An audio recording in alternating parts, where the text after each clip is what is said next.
کہ نبی پاک مدینہ تشریف لائے ہیں، مکے سے حضور پاک علیہ السلام ہجرت کر کے مدینہ آئے تھے، تو سب نے کہا کہ ہمارے مہمان ہیں، ہمارے شہر آئے ہیں، تو ہر ایک کچھ نہ کچھ لے کر پہنچا آپ کی خدمت میں۔ حضرت انس رضی اللہ عنہ کی والدہ غریب تھیں، انہوں نے کہا اللہ کے نبی علیہ السلام کے پاس آ کر یا رسول اللہ میرے پاس تو کچھ نہیں ہے، ہاں یہ ایک بچہ ہے، میں اسے آپ کی خدمت میں ہدیہ لا کے دے دیتی ہوں، اسے آپ اپنے پاس رکھیے اور اپنے کام اس سے لیتے رہیے۔ حضرت انس رضی اللہ عنہ، اسی طرح سے حضرت عمرو بن ابی سلمہ رضی اللہ عنہ کہتے ہیں كنت غلاما في حجر رسول اللہ صلی اللہ علیہ وسلم، میں بچہ تھا اور اللہ کے نبی علیہ السلام کی نگرانی میں رہتا تھا، آپ علیہ السلام کی آغوش و تربیت میں میری زندگی گزرتی تھی۔ ایک مرتبہ کھانے کا موقع تھا، میں بیٹھا حضور پاک علیہ السلام کے ساتھ آپ کے برتن میں، عربوں کا یہ مزاج تھا، آج بھی یہ مزاج ہے کہ ایک بڑے برتن میں بہت سے لوگ بہت سے علاقوں میں ایک ساتھ کھانا کھا رہے تھے۔ ہمارے اس علاقے میں اتنا رواج نہیں ہے، لیکن ابھی آپ گجرات میں چلے جائیے، آپ بہت سے علاقوں میں مہاراشٹر وغیرہ میں، تو آج بھی اچھے جو ہے گھرانوں میں، دیندار گھرانوں میں یہ مزاج ہے کہ ایک بڑا برتن ہوتا ہے، اسی میں سارے لوگ بیٹھتے ہیں۔ عربوں میں بھی یہ کلچر ہے، مزاج ہے۔ تو اللہ کے نبی علیہ السلام کے ساتھ حضرت عمرو بن ابی سلمہ رضی اللہ عنہ کھانے میں شریک تھے۔ اب بچے تھے، اب پلیٹ بڑی تھی، کبھی ادھر ہاتھ مارا ہوگا، کبھی ادھر کبھی ادھر۔ حضور پاک علیہ السلام نے فرمایا یا غلام، بیٹا سنو، سب ملا، اللہ کا نام لو، پہلے اللہ کا نام لے کر کھانا کھاؤ، وکل بیمینک، دائیں ہاتھ سے کھاؤ، وکل مما یلیک، آگے سے کھاؤ، سامنے سے کھاؤ، یہ نہیں کہ ادھر ادھر ایسے نہیں، یہ طریقہ غلط ہے، اپنے سامنے سے کھاؤ۔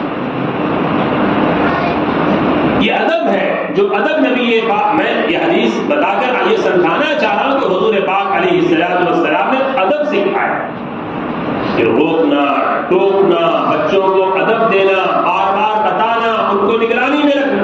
اسی وجہ سے فرمایا کھانے سے پہلے جب بسم اللہ پڑھیے تو تھوڑا بلند آواز سے پڑھیے، یہ ادب ہے، یہ بھی ادب ہے۔ کیوں بلند آواز سے؟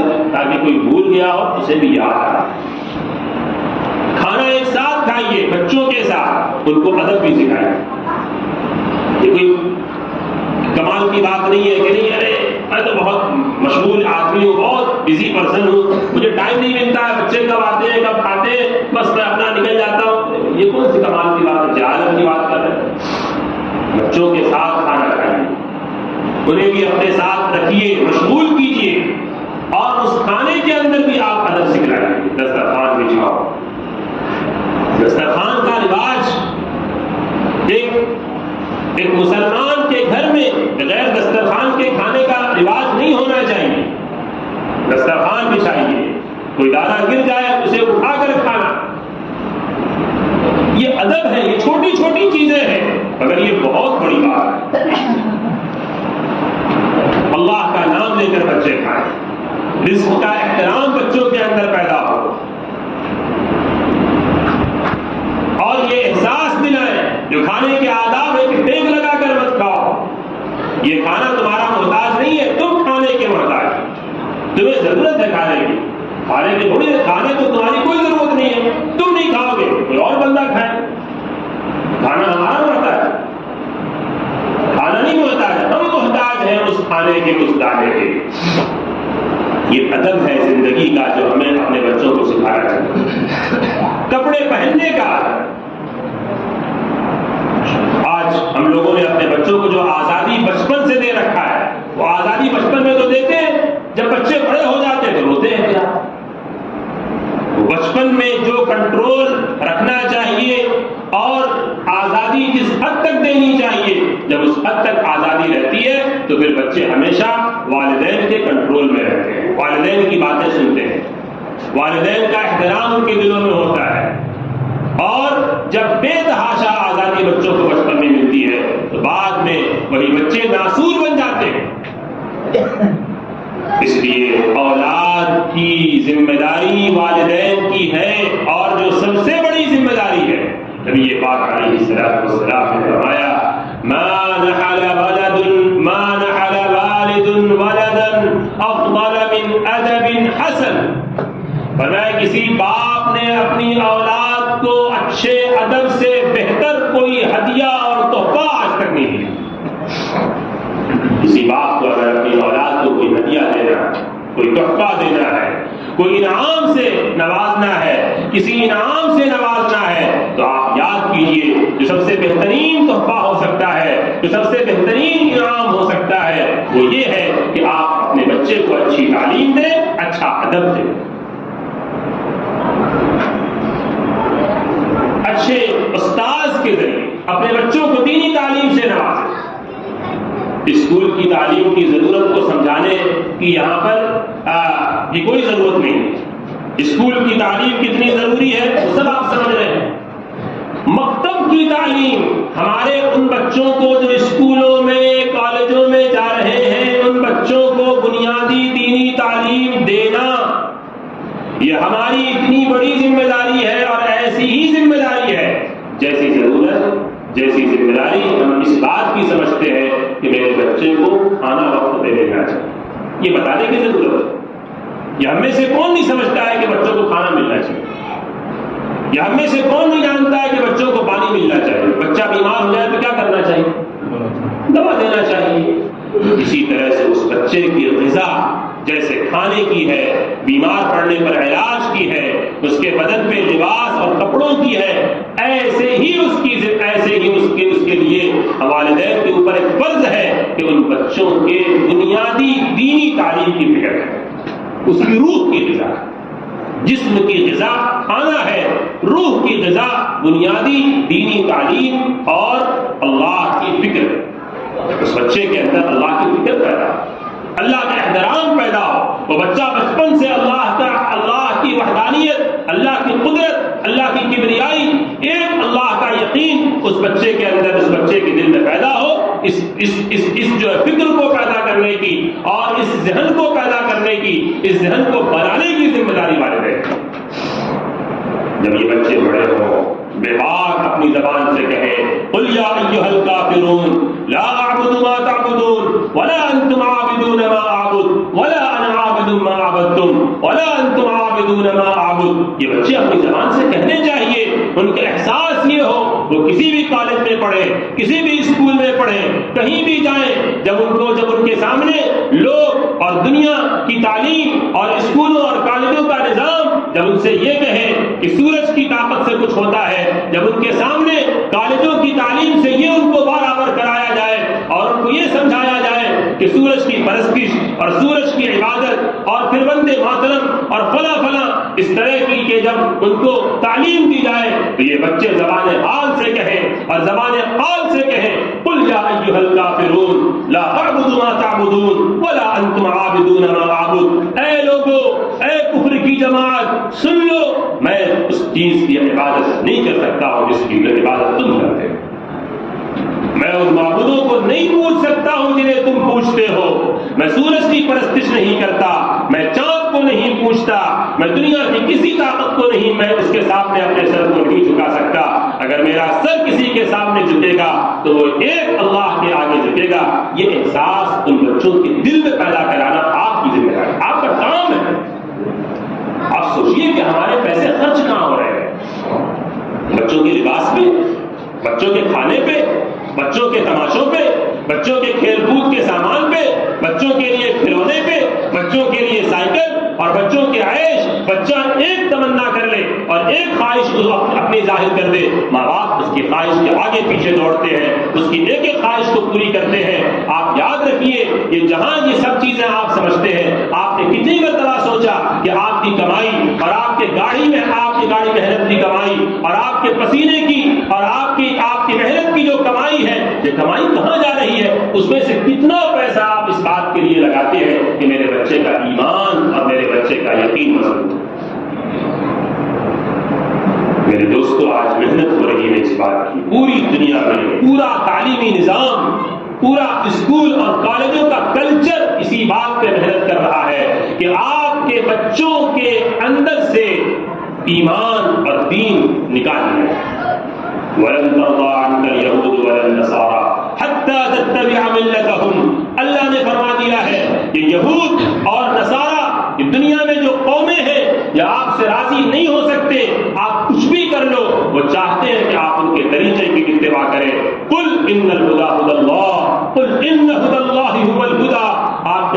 ہدایت تو صرف اللہ، ہدایت کا راستہ صرف ایک۔ وَلَئِنِ اتَّبَعْتَ أَهْوَاءَهُمْ بَعْدَ الَّذِي جَاءَكَ مِنَ الْعِلْمِ مَا لَكَ مِنَ اللَّهِ مِنْ وَلِيٍّ وَلَا نَصِيرٍ۔ یہ جاننے کے بعد بھی کہ یہ کفر ہے، یہ جاننے کے بعد بھی کہ یہ شرک ہے، یہ جاننے کے باوجود کہ یہ غلط راستے کی طرف لے جانے والے ہیں، اس کے بعد بھی آپ جو ہے انہی راستوں پر اپنے بچوں کو لے جا رہے ہیں، تو سن لیجئے اللہ نے اپنے نبی سے جب یہ بات کہی ہے تو ہم سے بھی اللہ نے کہا ہے مَا لَكَ مِنَ اللَّهِ مِنْ وَلِيٍّ وَلَا نَصِيرٍ، آپ کا کوئی مددگار نہیں ہے اور آپ کا کوئی ولی کوئی نہیں بچا سکتا۔ اس لیے میرے دوستو، میرے بزرگوں، آپ کو اللہ نے جو دولت دیا ہے، آپ کو اللہ نے جو اللہ نے آپ کو نوازا ہے، آپ کی ذمہ داری ہے، آپ کا کام ہے کہ اس دولت اور اس پیسے کا کچھ حصہ اپنی اولاد کے دین اور ایمان کی حفاظت کے لیے لگائیں۔ بہت سے لوگ اس میں سے ایسے بھی بیٹھے ہوں گے جن کے پاس وسائل ہیں، جو اپنے اپنے علاقوں میں دینی ادارے قائم کر سکتے ہیں، ایک ایک آدمی ہوگا اس میں سے، اللہ کی طرف سے بس توفیق ملنی چاہیے۔ اگر اللہ نے کسی کو اس لائق بنایا ہے تو کسی علاقے میں دینی ادارہ قائم کرے۔ اور میرے بھائیوں، کچھ نہیں کر سکتے ہیں، ایسے تو ہوں گے جن کا کچھ اثر مسجد کی ذمہ داری میں ہوگا، مسجد کے انتظام میں ہوگا۔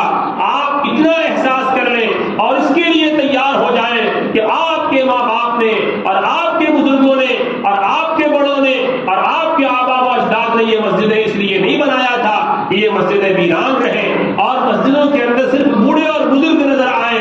یہ مسجدیں آباد ہونی چاہیے اور اگلی نسلوں کو دین اور ایمان سکھانے کے لیے آپ کے پاس کون سا نظام؟ سب کے بچے تو اسکول جا رہے ہیں، سارے کے سارے بچے کالجوں کی راہ پر ہیں، اسکولوں میں ہیں۔ آپ کے بچوں کو دین اور ایمان کہاں سکھایا جائے؟ کون سکھائے؟ اس لیے کم از کم آخری درجے کی بات یہ ہے، آخری درجے کا ایمان ہے، آخری درجے کا ایمانی تقاضا یہ ہے کہ آپ اپنے بچوں کے دین اور ایمان کو باقی رکھنے کے لیے اپنی مسجدوں میں، جو مسجدیں پہلے سے قائم ہیں، بنانا نہیں ہے، مسجد پہلے سے موجود ہے، یہاں موجود ہے، اطراف کے جو محلے کے گاؤں کے لوگ یہاں پر آئے ہیں وہاں پر موجود ہے، ان مسجدوں کے اندر ایک منظم اور سسٹمیٹک مکتب ایسا قائم کیجئے جو ان بچوں کے لیے ہو جو بچے کسی نہ کسی اسکول میں پڑھتے ہیں، کہیں گورنمنٹ اسکول میں پڑھتے ہیں، کسی پرائیویٹ اسکولوں میں پڑھتے ہیں، کسی اور کالج میں جاتے ہیں، وہ بچے آئیں اور ان بچوں کے لیے 1 گھنٹہ کم از کم بنیادی دینی تعلیم کا انتظام ہو، اور وہ وقت ایسا ہونا چاہیے کہ وہ بچے آئیں، ایک وقت کی نماز بھی مسجد کے اندر پڑھیں اور اس کے ساتھ وہ تعلیم حاصل کریں۔ جب اس نظام کے ساتھ وہ بچے، چھوٹے چھوٹے بچے ابھی سے آئیں گے، وہ بچے بڑے ہوں گے، مسجد کے ماحول سے مانوس ہوں گے۔ جب وہ بچے آئیں تو کرتا پاجامہ پہن کر آئیں، ٹوپی لگا کر آئیں، دینی اور اسلامی لباس میں آئیں، تاکہ اس لباس سے ان کو وحشت نہ ہو۔ بچپن سے وہ بچے اس طرح کا لباس پہننے والے بنے، مسجد میں آنے والے بنے، تاکہ مسجد کے ماحول سے مانوس ہوں، اور جب وہ آئیں تو ان کو عقیدے کی تعلیم دی جائے، ان کو قرآن کی تعلیم دی جائے، ان کو مسائل بتائے جائیں۔ نبی پاک علیہ الصلوۃ والسلام نے فرمایا مروا اولادکم بالصلاۃ وهم ابناء 7 سنین، اپنے بچوں کو نماز کی تعلیم کا حکم دو، اپنے بچوں کو نماز کا حکم دو جب وہ 7 برس کے ہو جائیں۔ واضربوهم وهم ابناء 10، انہیں تنبیہ بھی کرو جب وہ 10 سال کے ہو جائیں۔ وفرقوا بینهم بالمضاجع، اور ان کے بستروں کو الگ کر دو 10 سال کی عمر میں۔ یہ تعلیم حدیث پاک میں دی گئی ہے۔ جب 7 سال کی عمر میں نماز کے پڑھنے کا حکم دیا گیا ہے تو میرے بھائیوں اور دوستوں، آپ خود بتائیے، اپنی عقل سے سوچئے، جب اللہ کے نبی علیہ السلام نے 7 سال کی عمر میں نماز پڑھنے کا حکم دیا ہے تو اس کا مطلب یہ ہے کہ 7 سال سے پہلے بچوں کو نماز کے اندر پڑھے جانے والے کلمات یاد ہونے چاہیے۔ کیا آپ کے بچے جو 7 سال کے ہیں انہیں دعائے قنوت یاد ہے؟ سورہ فاتحہ یاد ہے؟ التحیات یاد ہے؟ نماز کے کلمات یاد ہے؟ 4 سال کا بچہ اسکول میں جاتا ہے، ابھی وہ انگلش میں اے سے زیڈ تک پڑھنا نہیں جانتا ہے، آ سے لے کر اور جو ہے ہندی کے ابھی اس کو الفابیٹس نہیں معلوم ہے، لیکن اس کو پوئمز یاد ہے۔ اس کو کہانیاں یاد ہیں، اس کو انگریزی زبان نہیں آتی لیکن انگلش میں وہ جو ہے پوئم یاد رکھتا ہے۔ آپ یہ کیوں نہیں سمجھتے ہیں کہ 6 سال کا بچہ ابھی قرآن سے پڑھنا نہ آتا ہو لیکن قرآن کریم کی 2 سورتیں کیوں نہیں یاد کر سکتے؟ بالکل یاد کر سکتا ہے۔ اب تو گاؤں اور شہر میں کوئی فرق نہیں رہ گیا ہے۔ اگر شہر میں لوگ اے سی میں رہ رہے ہیں اور لوگوں کے پاس دولت اور ہے اور آسانیاں ہیں تو گاؤں میں ایسیاں لگی ہوئی ہیں، گاؤں میں سارے وسائل ہیں، اچھے اچھے اسکول ہیں، کالج ہیں، سارا تعلیمی نظام گاؤں میں پھیلا ہوا ہے۔ میرے دوستو، بہت اس وقت افسوس کی بات ہے کہ ہمارا دینی ماحول گاؤں میں کیوں کمزور ہے۔ ہمیں فکر کرنی پڑے گی گاؤں میں مکاتب کا نظام مضبوط کرنا۔ اور میں آپ کو بتاؤں کہ جو دوریاں پیدا کی جا رہی ہیں ہم میں اور اس ملک کے دوسرے بھائیوں کے بیچ میں، یہ کھائیاں بھی گاؤں میں زیادہ پیدا کی جا رہی ہیں، یہ بھی آپ کو دور کرنے کی ضرورت ہے۔ اس لیے آج ہماری اس گفتگو کا خلاصہ یہ ہے کہ آپ جس بھی گاؤں کے ہوں، اس گاؤں کے جو لوگ ہوں وہ یہاں کے لیے فکر کریں، اور جس گاؤں کے لوگ ہیں وہ یہ سوچیں مسجد ہم نے بنائی ہے، ہمارے بزرگوں نے بنائی ہے، اس مسجد کو آباد کرنے کی ایک فکر یہ ہے کہ ہم اپنے محلے کے گاؤں کے چھوٹے چھوٹے بچوں کے لیے اور بڑوں کے لیے بھی تعلیم کا انتظام کریں۔ کم از کم 1 گھنٹہ شام میں، اگر بچوں کی تعداد زیادہ ہے 1 گھنٹے بچے آئیں، پڑھ کر چلے جائیں۔ ہر 1 گھنٹے میں 10 بچے آئیں، وہ پڑھ کر چلے جائیں۔ دوسرے گھنٹے میں 10 بچے 12 بچے آئیں، وہ پڑھ کر چلے جائیں۔ استاذ کا انتظام بھی کیا جا سکتا ہے، اور اس میں وہ تعلیم کا نظام مفت نہ بنائیے بلکہ آپ اپنی گاڑی کمائی اسکول کے لیے لگاتے ہیں، بچوں کی اور ضرورتوں کے لیے لگاتے ہیں۔ جو استاذ آئے اس استاذ کی کفالت کیجیے، ان بچوں کے لیے پڑھانے کا ہدیہ ان کو پیش کیجیے، ان کو تعلیم کے لیے تیار کیجیے۔ جب وہ ہدیہ آپ دیں گے، بچوں کی فیس ادا کریں گے تو وہ استاذ بھی دل جمعی سے پڑھائے گا، اس کی فکر کرے گا۔ انشاءاللہ کریں گے ہم لوگ۔